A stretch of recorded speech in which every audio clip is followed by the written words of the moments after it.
side so you can... Right. Hello, everyone. I think it's 1 o'clock, so start. Good. So my name is Richard Pope. I'm a designer and technologist, and I've had a kind of long-running interest in civic information, local information, planning applications, that kind of thing. So I'm here today to talk about a project I've been working on, which is nearly ready to go. It's not quite as finished as I would like to have done for this, but it's nearly there. Called localnotices.org, and it's a commons, a platform for civic notices is the aim of the project. So I'm going to talk a bit about civic notices, and then kind of give you a demo of the product and show you the API and maybe talk a bit about the code behind it if there's time. So this is a kind of story about lampposts and about commons. So I'm not sure how you see these a lot in the UK. They're planning applications tied to lampposts on the streets. This is from the Isle of Wight, which kind of just about tangentially related is, I think, where some of the early OpenStreetMap activity happened. And they kind of tell you, sort of give you forewarning and an opportunity to contribute to a proposed development plan. I saw this one on Friday in Brussels. For some reason, blown up. It was huge, like attached to the wall of the building. My French is not very good, but I'm hoping that is also a planning application. It looked like it was. It's another one. There's kind of lots of local authorities have sort of started to try and digitise these. They put QR codes on them. There's kind of a web version of it, but they're very much like a paper analogue of, a digital analogue of a paper process. You can kind of go and find the information out online, but there's not really there's really kind of good raw information. And this is a pattern that kind of pops up a lot in local governments, in local information. We kind of use this process of notifying the public, giving them an opportunity within a window to give their thoughts on something. So we can use it for when people are thinking about building new things, opening pubs, opening restaurants, if a road's going to be closed, kind of more general consultations, trying to get people's input on local plans, and also kind of like less directly government-related ones. So things like a food bank needs items from the local public, or maybe there's opportunities to volunteer. There's this kind of recurring pattern of giving the public the option of contributing to something something which is kind of geographically bounded. And I think that pattern comes up a lot for this reason, that information about our communities is important to the functioning of those communities. We put these things in place as a society to make our communities better and stronger, hopefully. So you have the ability as a citizen to be able to take part in your local community. And they actually have a kind of, despite mostly being like paper-based, they have a lot of the characteristics of a kind of digital commons. So this is a quote which tries to define what a digital commons is, and it kind of has things in it like shared data shared collectively between a community, orientated to reuse rather than exchange. The community has the opportunity to intervene in the governance of it. I think there's a lot of overlap between these processes we have in local government and kind of more broad digital commons. So I've been trying to think, like, what is the equivalent of a sign on a lamppost in the digital age? I'm not sure what's happened there. There we go. There we go. And thinking a lot about other examples of digital commons that are out there. So if Wikipedia is a kind of a commons of agreed knowledge, and OpenStreetMap, which you've been hearing about, is kind of like a commons of things you can trip over in the real world. It's kind of like it's a representation of the physical world. Wikimedia Commons is kind of photos and media. Open Corporates is an open database of companies and company ownership. So I'm wondering, can we build a civic commons of a digital commons of civic notices? And why? For this reason, really. Like, this works based on a hypothesis I want to test, which is like, if we improve the quality and quantity of information in our communities, can we make those communities better and stronger? because I worry that if we continue to rely on relatively analog methods of consultation and informing people, and we don't take that information to where people actually are, then we risk undermining trust, further undermining trust in our civic institutions, which I think is something that we should all be worrying about at the moment. So slightly rough drawing there, but I'm kind of imagining if we could have a world where we have like good open data and good quality data about civic notices, we can reuse that information anywhere. So we might keep on printing things on lampposts, we might attach it automatically to the receipts in supermarkets, we might automatically post it to local groups on Facebook. You can imagine that when you buy or rent a house, maybe information is automatically dragged into that process. Or if a couple of questions about routing apps earlier, if you're trying to plan a route from A to B, and you can find out that the road's closed for some reason, then you could potentially surface that information in there. Does that make sense so far? Good. So I will endeavour to show you a demo of where we're at the moment. So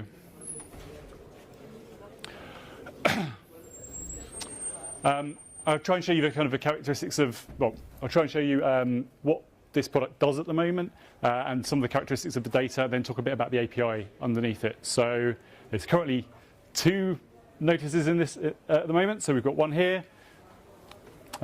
which is an application for an alcohol license. So we have a location and we have a bunch of data about it. So who the applicant is, what the address is, and then that information is available in various formats. I will come back to that later. And we got another example here, which is actually items needed by a local food bank. So again, a location and then the items that are needed, and that's available as structured data. I will show you what it is like to add a notice now. So I'm going to put the fact that the road outside here is closed because there's food carts in it. And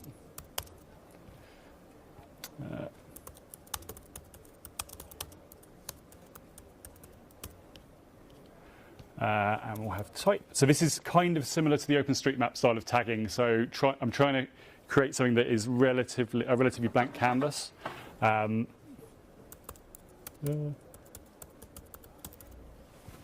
And then we could put other things in there if it was applicable. And we're then going to go add that to the map. Ooh.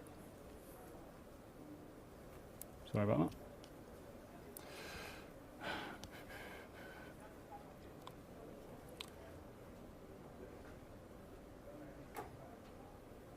So we're down here. Now, the data inside local notices, which I'll show you in a minute, is generally key values attached to a geometry of some sort. So it could be a point, which was the 2 previous examples I gave you, or in the instance of a road, it could be a line. It could be a line string. So it could equally be the outline of a building if it was related to that. So I will add that in. We then have the concept of a start and an end date. So this is kind of broadly when might it be of interest to people. So that would probably be between, well, yesterday actually, but we'll leave it for today, and tomorrow. And we've got the time zone right. And then we've published it.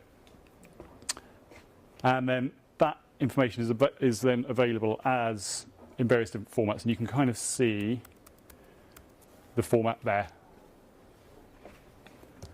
So we've got a location, which can be of various types. We've got a title, we've got a description, we've got these key values, and then we've got a start and end point. Everything, I think you can pretty much model everything like that. I will come back to talk about that again in a moment. I want to talk about one of the other features. So that's all very nice. How might you find out about that? There's also a very, very basic alerting service built in. So if you care about things where you live or where you work, it is possible to go and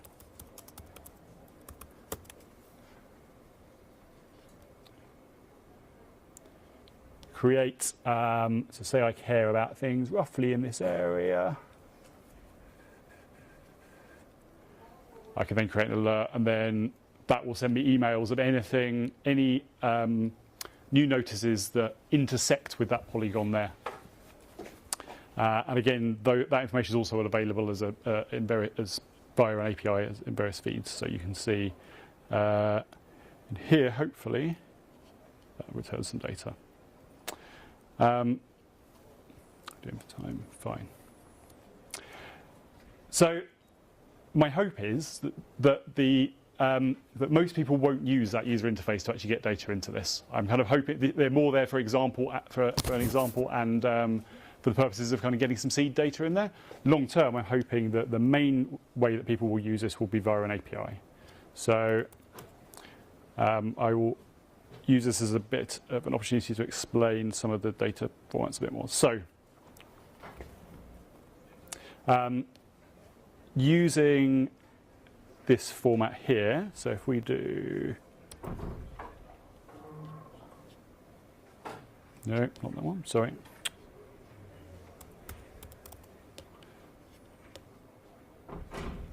Okay.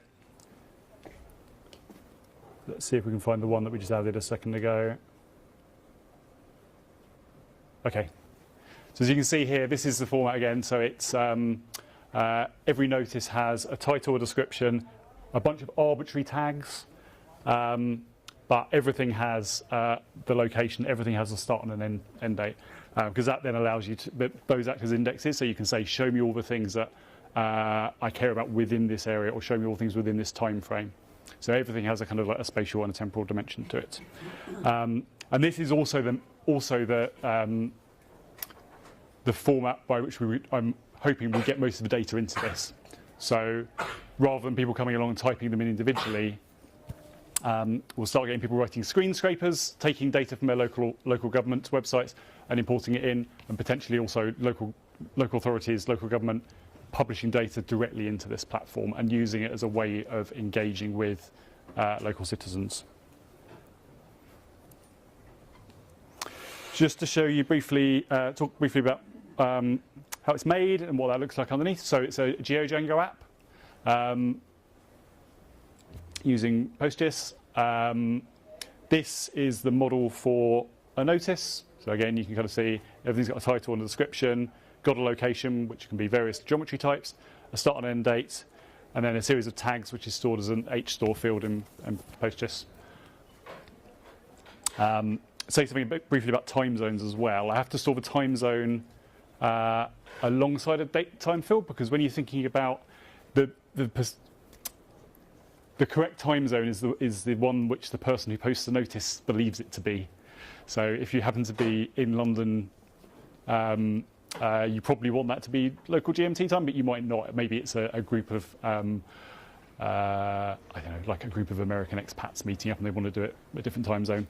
That's not the best example I have there, but it's, I kind of came to the conclusion you have to store the time zone alongside the dates. The stack, other than that, it's mostly just a standard Django app. The mapping is using OpenLayers 3, and it uses the geocoder that MapZen provide. So that's kind of where I'm at the moment. Bit of a roadmap. Hoping to launch a kind of geofence version of this in a couple of places. So in South London, where I live, and in Berlin, where a friend of mine who's a user researcher lives. So it would probably only be possible to post notices within those small areas to start with, at least. And I want to try and get like really high resolution data for a couple of small areas rather than going broad. Second thing on the roadmap, this has intentionally been built as very much as a kind of blank slate. It's kind of hopefully quite unopinionated in its functionality and design so far. That's intentional because I want to try and take it to people who work in local government, people who work in local newspapers, who run hyperlocal online groups, and understand what they need and what the hooks will be for them to use a platform like this. I need to write some code libraries around the API to try and make it as easy as possible for people to write screen scrapers for their local authority. I want to be able to do recurring notices. So most of the examples I showed you there are all kind of like one-offs in time. If you think about things that recur, so for example, tell you when to put your bin out, if you have rubbish collection where you live, or if there's something that happens on an annual basis. You wouldn't want to go in and create one of those every single week or every single year. I want to be able to have a type of notice which understands periodicity. So you can say this happens every single month, every single week on a Tuesday, whatever. And then finally, beginning to think a bit about provenance and the signing of notices. So this is intentionally an open kind of wiki-style product at the moment.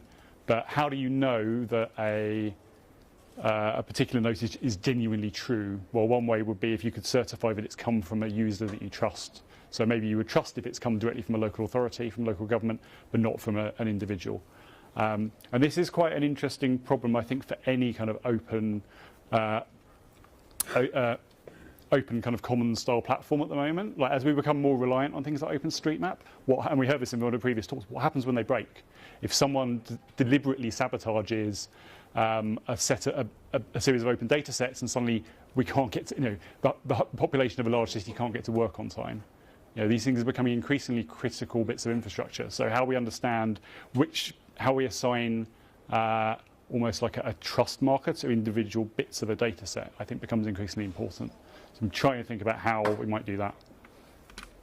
And that's about it, really. I think there's, open for questions, and then, that's it. I'm done, I think. Thank you. I'm particularly interested if anyone has any examples of like how it works with Alien. Yes. Yeah. In your user research, you're looking at people putting the data in. Are you also going to be looking at users who are going to be getting that data? So how presumably a local authority would link onto the website or include it in the website? Yes, so it's definitely like a two-sided problem. Question. So the question was, am I going to be thinking about consumers of data as well as people putting stuff into the system? I'm kind of very acutely aware that for anything like this to work, you need both sides to work. One thought I have so far is actually potentially setting up a couple of like consumer websites almost just as like a test bed, or going to talk to a couple of hyperlocal websites. So there's a couple of newspapers where I live which have got really small circulations. So like trying to understand what they need. Do they need something that automatically renders a PDF that they can put in their newspaper, for example? A bit of backstory to this. About 10 years ago now, I built a website just for planning applications, just for the UK, and it relied purely on screen scrapers. And people used it; it was fine, but it degraded over time because you had trying to maintain screen scrapers. It became too much hassle, basically. So I'm kind of like aware for this to work, it's going to need a really healthy ecosystem on both sides of both sides. Yeah. Anyone else? No. Good. Thank you very much. Not really a question, but just a comment. In Flanders, there is really an obligation to. They have built systems to put notices for those kind of things. They have implemented the backend, but not yet the API. So it could maybe be a nice case. That's good to know. Thank you. Thanks a lot.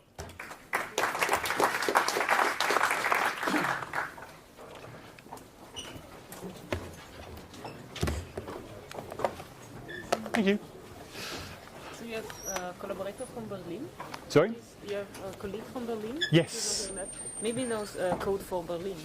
That is. I didn't know that. Write that down because it's they have like a weekly meetup in the OK Lab, and they have OKFN. They've done something about building concessions. Just turn on the microphone. Oh yeah. Otherwise, your private focus stream.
The screen is like that. Yeah, that's okay. So I'm just going now. Is there anything you should know? You can check if the audio is working. If the microphone is on, you should hear it. That's basically it. And if I don't? Then the speaker. Normally, there's one button which says mute. Probably that one is still on. That's maybe change. Normally the camera is pointed now towards where he is standing. If he's moving a lot, you should zoom out a bit. And you can zoom out by pressing boot up and zoom in by that one. And I think Anna operated the camera last year as well, so she can help you if you're already blocked. Okay. But it should be right in. I need to get my money. Otherwise I don't get much.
Then it should be okay. Do you think so? Yeah, it should be okay. Okay. The screen also seems to work.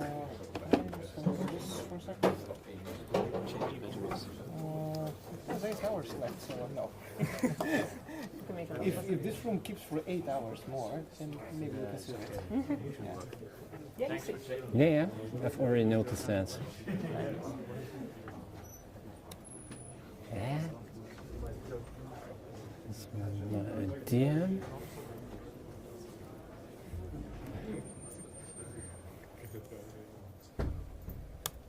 This one.